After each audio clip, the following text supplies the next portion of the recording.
Halo semuanya, selamat bertemu kembali. Pada pertemuan kali ini, kita akan membahas materi yang ada di bab 8 mengenai konsep dan fenomena kuantum. Bab ini terdapat pada buku paket kita di halaman 157 sampai 174. Silakan dipahami penjelasan berikut ini. Yang pertama kita akan bahas adalah mengenai radiasi benda hitam. Benda hitam adalah benda yang hanya menyerap energi tanpa memancarkan, atau benda yang memancarkan energi saja tanpa menyerap energi. Contohnya adalah sebuah kotak yang diberi sebuah lubang kecil. Pada kotak tersebut, apabila ada cahaya yang datang atau masuk ke dalam lubang, maka cahaya tersebut tidak akan bisa keluar, yang ada hanya akan diserap. Itu adalah contoh benda hitam.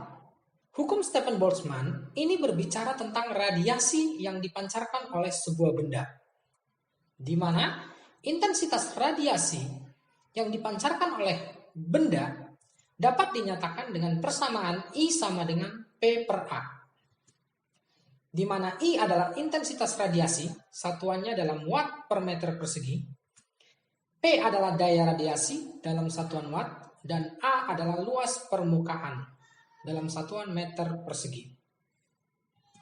Daya radiasi itu dapat dinyatakan dengan persamaan P sama dengan Q per T atau sama dengan E sigma dikali A dikali T pangkat 4, di mana Q menyatakan banyaknya kalor dalam satuan joule, T menyatakan waktu dalam satuan sekon, E menyatakan koefisien emisivitas, di mana semakin gelap bendanya, semakin mendekati hitam, nilai E itu akan menjadi 1. Untuk 1 itu untuk nilai yang benda hitam sempurna. Kalau 0 itu adalah benda yang mengkilat.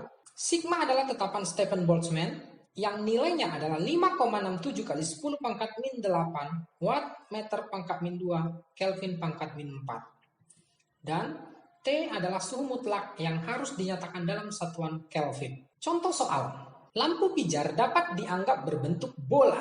Jari-jari lampu pijar pertama 3 kali jari-jari lampu pijar kedua. Suhu lampu pijar pertama 67 derajat Celcius dan suhu lampu pijar kedua 407 derajat Celcius. Tentukan perbandingan daya radiasi lampu pertama terhadap lampu kedua. Untuk menjawab soal ini, kita buat dulu yang pertama diketahuinya. Di antaranya, temperatur yang pertama, T1 atau suhu lampu yang pertama, 67 ditambah 273, karena kita harus jadikan satuan Celcius menjadi Kelvin. Nilainya 340 Kelvin. Kemudian, temperatur lampu kedua itu dalam Kelvin menjadi 680 Kelvin. Jari-jari lampu pertama nilainya 3 kali jari-jari lampu kedua. Yang ditanyakan pada soal ini adalah perbandingan daya radiasi lampu pertama terhadap lampu kedua. Berarti P1 per P2. Nah, untuk menjawabnya, kita gunakan persamaan mengenai daya radiasi. Seperti terlihat pada slide. Kita masukkan data yang ada pada soal.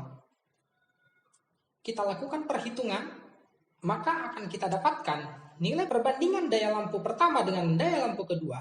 Itu kita dapatkan sebesar 0,56.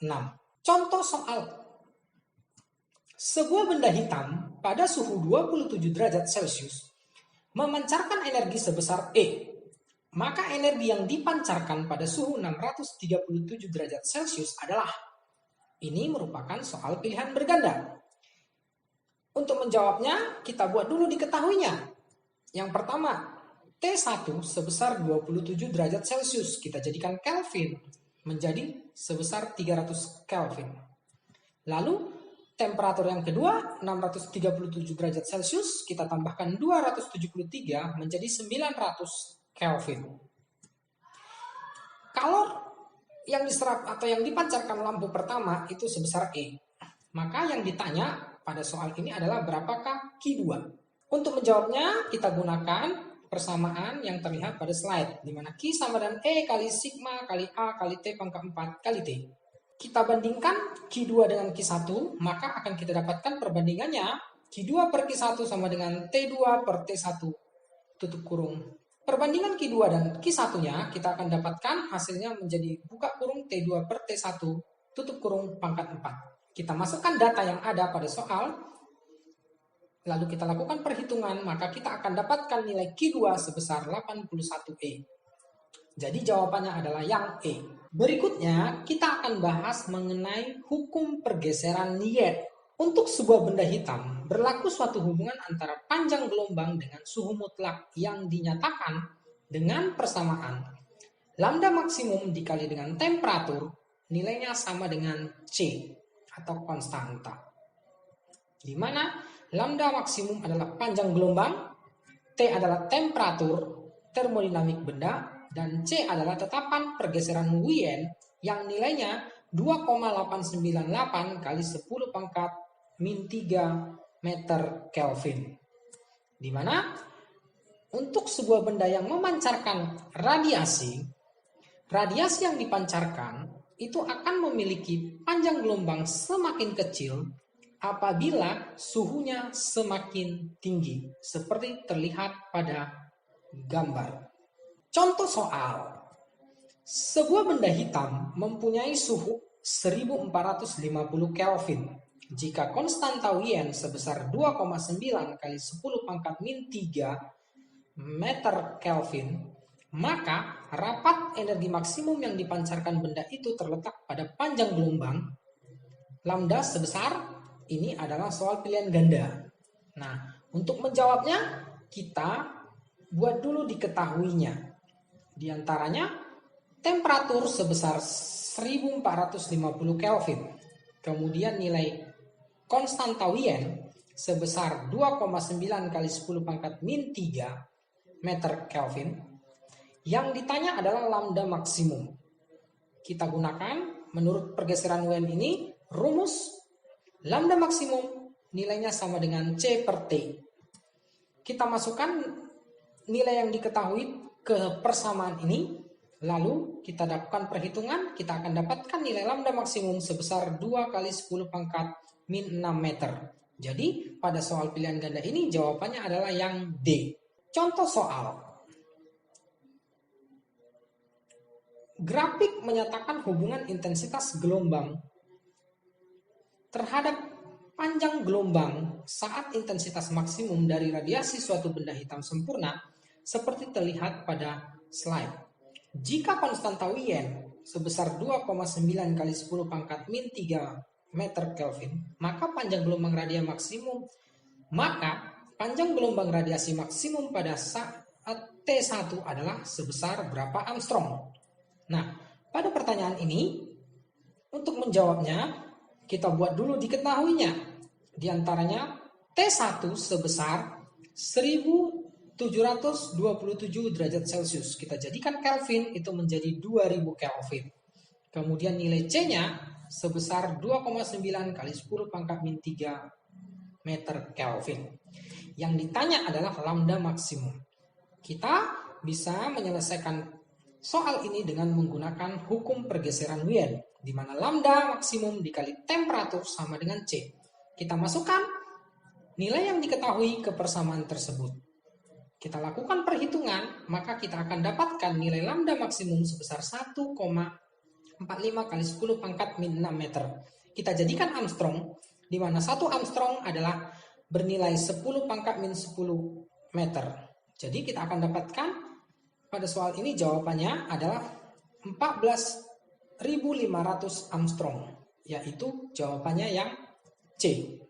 Berikutnya mengenai teori Planck.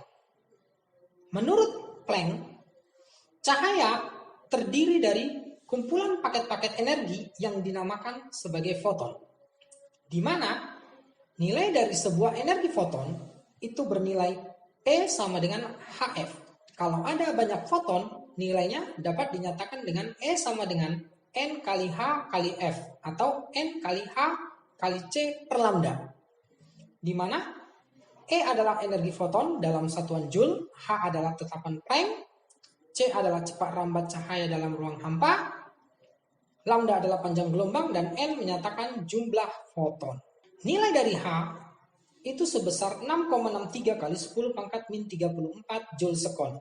Dan nilai dari cepat rambat cahaya dalam ruang hampa atau C sebesar 3 kali 10 pangkat 8 meter per sekon. Contoh soal. Contoh soal. Seseorang mendeteksi 5 foton pada panjang gelombang 5.500 Armstrong dalam waktu 90 milidetik. Daya yang diterima mata adalah sebesar ini merupakan soal pilihan berganda. Untuk menjawabnya, kita buat dulu diketahuinya.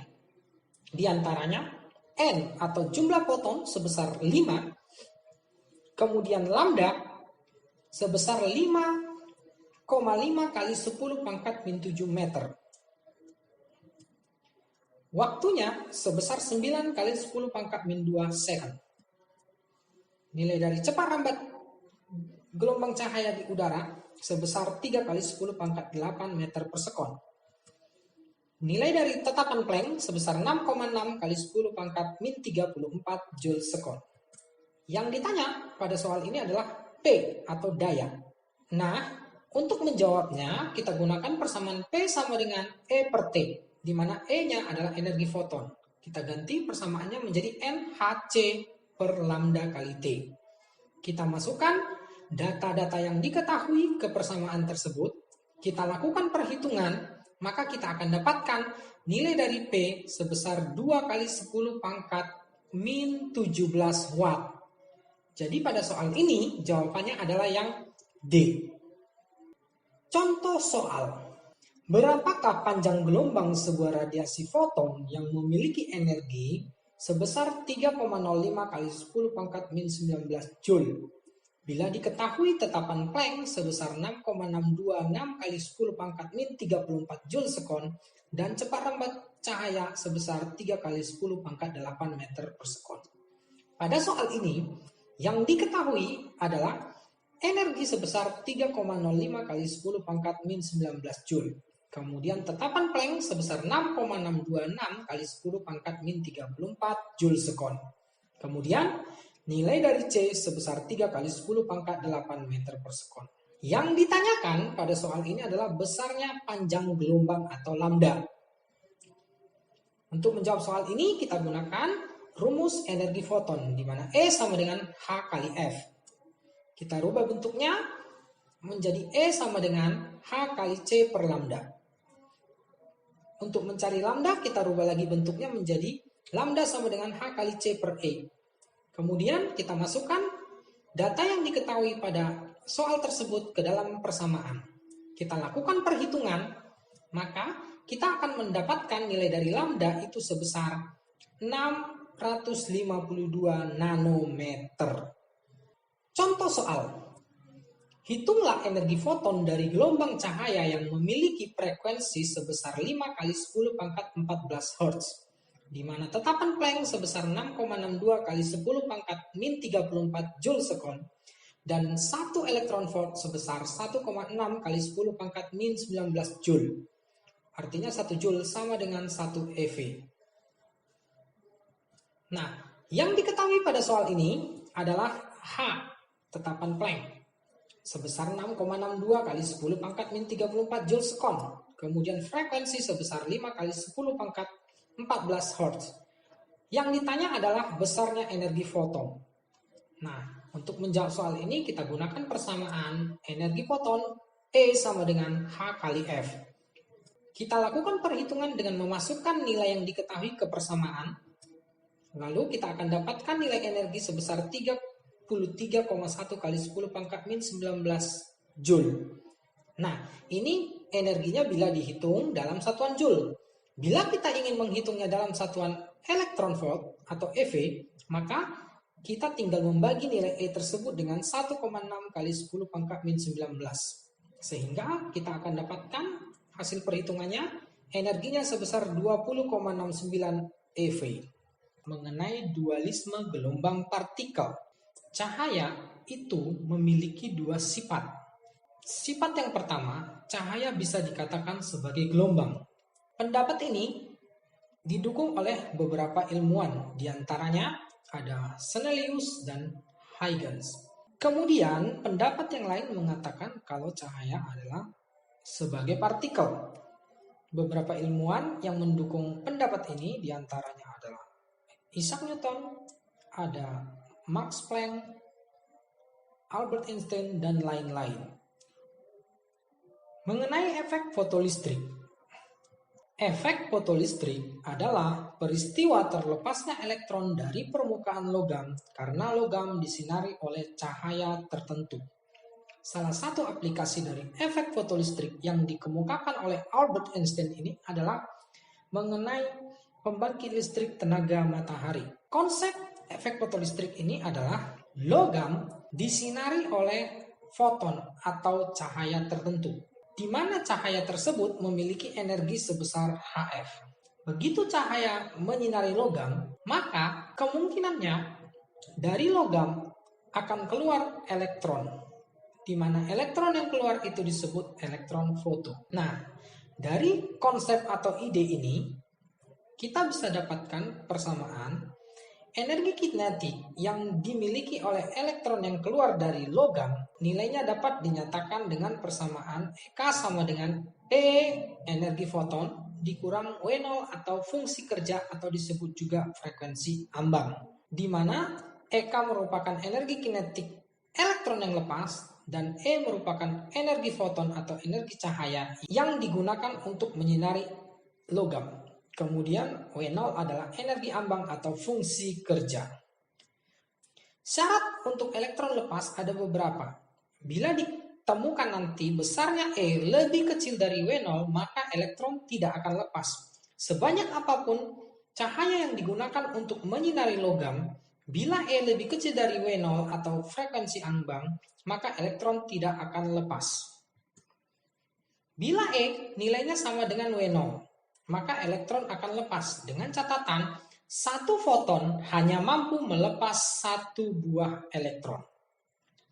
Nah, bila kasus yang ketiga terjadi di mana E lebih besar dari W0, maka elektron akan lepas dan akan bergerak. Nah, apabila elektronnya bergerak, maka berlakulah rumus EK sama dengan E dikurang W0. Jadi, syarat untuk elektron lepas dari permukaan logam bila disinari oleh cahaya tertentu adalah E lebih besar atau sama dengan frekuensi ambang atau fungsi kerja. Contoh soal. Frekuensi ambang suatu logam sebesar 8 kali 10 pangkat 14 Hz dan logam tersebut disinari dengan cahaya yang memiliki frekuensi 10 pangkat 15 Hz.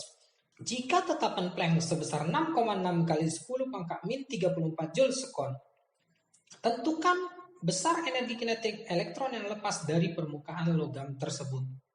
Nah, pada soal ini yang diketahui adalah frekuensi ambang atau F0 sebesar 8 kali 10 pangkat 14 Hz.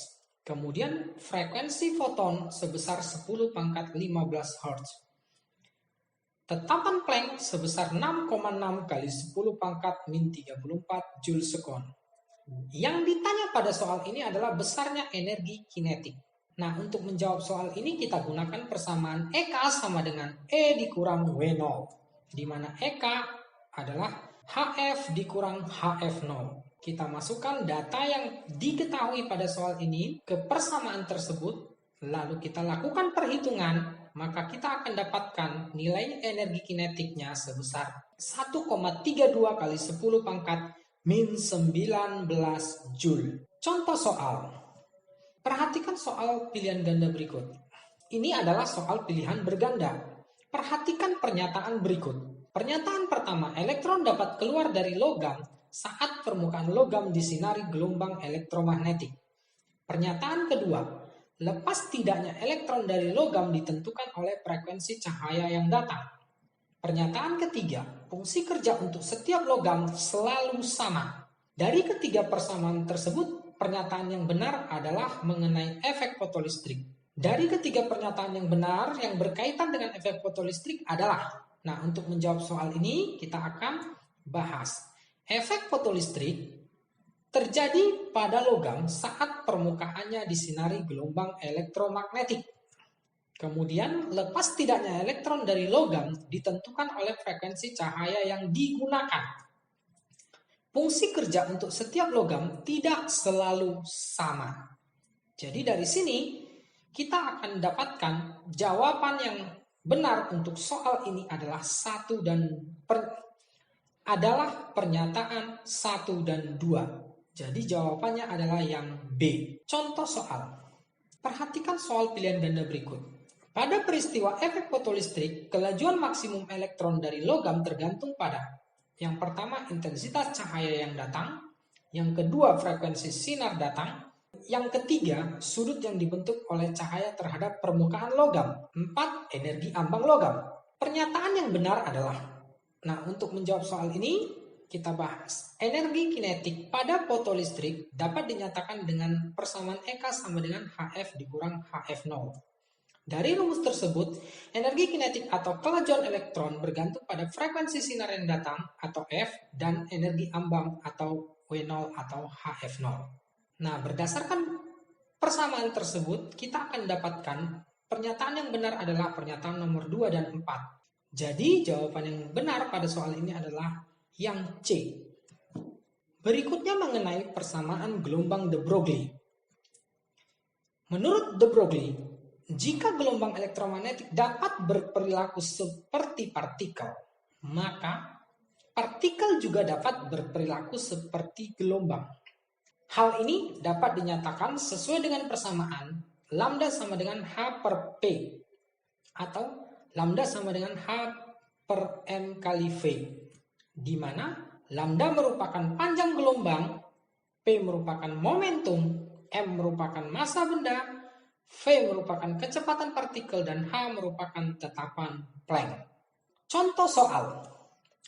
Berapakah panjang gelombang de Broglie dari sebuah elektron yang bergerak dengan kelajuan 2 kali 10 pangkat 5 meter per sekon jika massa elektron sebesar 9,1 kali 10 pangkat min 31 kg dan tetapan Planck atau H sebesar 6,6 kali 10 pangkat min 34 Joule sekon.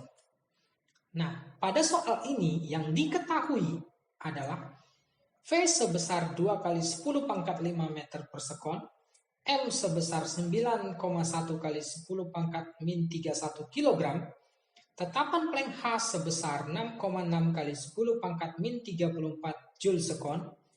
Yang ditanyakan pada soal ini adalah panjang gelombang. Maka untuk menjawab soal ini kita gunakan persamaan lambda sama dengan H per M dikali V. Kita masukkan data yang diketahui ke persamaan tersebut, lalu kita lakukan perhitungan, maka kita akan dapatkan jawaban akhir dari lambda sebesar 3,63 kali 10 pangkat min 10 meter. Atau bisa kita nyatakan dalam satuan Armstrong, yaitu lambda sebesar 3,63 Armstrong. Berikutnya mengenai efek Compton. Peristiwa foton yang menumbuk elektron akan dihamburkan dengan panjang gelombang yang lebih besar. Ini adalah salah satu teori yang mendukung kalau cahaya dapat berperilaku sebagai partikel. Nah, kita bisa lihat ilustrasinya dalam bentuk gambar.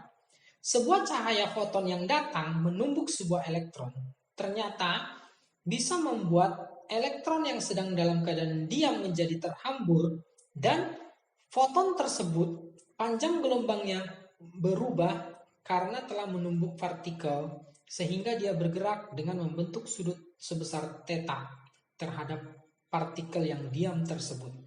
Nah, dari sini bisa didapatkan persamaan secara matematis, yaitu lambda absen dikurang lambda sama dengan H per M0 dikali C buka kurung 1 dikurang cos theta tutup kurung, di mana lambda adalah panjang gelombang sinar X sebelum tumbukan dan lambda absen adalah panjang gelombang sinar X setelah tumbukan. Kemudian theta adalah sudut hamburan sinar X terhadap arah semula. H merupakan tetapan Planck yang nilainya 6,63 kali 10 pangkat min 34 Joule sekon. Kemudian M0 merupakan massa diam dari elektron, yaitu sebesar 9,1 kali 10 pangkat min 31 kg. Contoh soal. Pada percobaan efek Compton, seberkas sinar X dengan frekuensi 3 kali 10 pangkat min 19 Hz ditembakkan pada elektron diam. Pada saat menumbuk, elektron terhambur dengan sudut 60 derajat. Bila diketahui massa elektron sebesar M0 9 kali 10 pangkat min 31 kg dan tetapan Planck sebesar 6,62 kali 10 pangkat min 34 Joule/sekon dan cepat hampa cahaya di ruang hampa sebesar 3 kali 10 pangkat 8 meter per sekon, hitunglah besarnya frekuensi sinar X yang terhambur. Untuk menjawab soal ini, kita buat dulu diketahuinya. Frekuensinya sebesar 3 kali 10 pangkat 19 Hz, tetanya sebesar 60 derajat, massa elektronnya sebesar 9,1 kali 10 pangkat min 31 kg, H sebesar 6,62 kali 10 pangkat min 34 Joule/sekon, dan C sebesar 3 kali 10 pangkat 8 meter per sekon. Yang ditanyakan pada soal ini adalah besarnya F absen.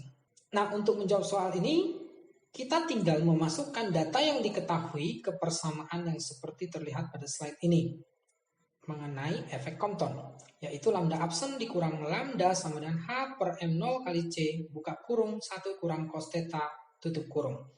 Kita masukkan datanya, kemudian kita lakukan perhitungan, maka kita akan dapatkan nilai dari selisih lambda absen dikurang lambda sebesar 0,1212 kali 10 pangkat min 11 meter. Kemudian kita cari nilai lambda dengan rumus C per F. Kita masukkan data yang diketahui, kita akan dapatkan nanti nilai lambda sebesar 1 kali 10 pangkat min 11 meter. Kemudian kita cari nilai lambda absen dengan menambahkan lambda ditambah 0,121 kali 10 pangkat min 11. Maka kita dapatkan lambda absennya sebesar 1,1212 kali 10 pangkat min 11 meter. Lalu kita cari frekuensi absennya dengan rumus C per lambda absen. Kita lakukan perhitungan, maka kita akan dapatkan nilai frekuensi absennya sebesar 2,676 kali 10 pangkat 19 Hz. Contoh soal. Ini adalah soal pilihan ganda. Perhatikan pernyataan berikut. Ada 4 pernyataan. Pernyataan pertama, efek fotolistrik dapat membuktikan bahwa cahaya bersifat dualisme. Pernyataan kedua, efek fotolistrik dapat terjadi pada daerah ultra ungu. 3. Efek fotolistrik dan efek Compton tidak dapat dijelaskan dengan menganggap cahaya sebagai gelombang. 4. Pada efek Compton berlaku tumbukan tidak lenting sama sekali. Dari keempat pernyataan tersebut, pernyataan yang benar adalah. Nah, untuk menjawab soal pilihan ganda ini, kita buat dulu pembahasannya. Kesimpulan dari efek fotolistrik dan efek Compton adalah efek fotolistrik dan efek Compton dapat membuktikan bahwa cahaya bersifat dualisme. Artinya pernyataan yang pertama itu benar. Kemudian efek fotolistrik dapat terjadi untuk energi cahaya yang tinggi seperti pada daerah frekuensi ultra ungu. Artinya pernyataan 2 juga benar. Yang ketiga, efek fotolistrik dan efek Compton tidak dapat dijelaskan dengan menganggap cahaya sebagai gelombang, melainkan cahaya harus dianggap sebagai partikel. Artinya pernyataan 3 juga benar.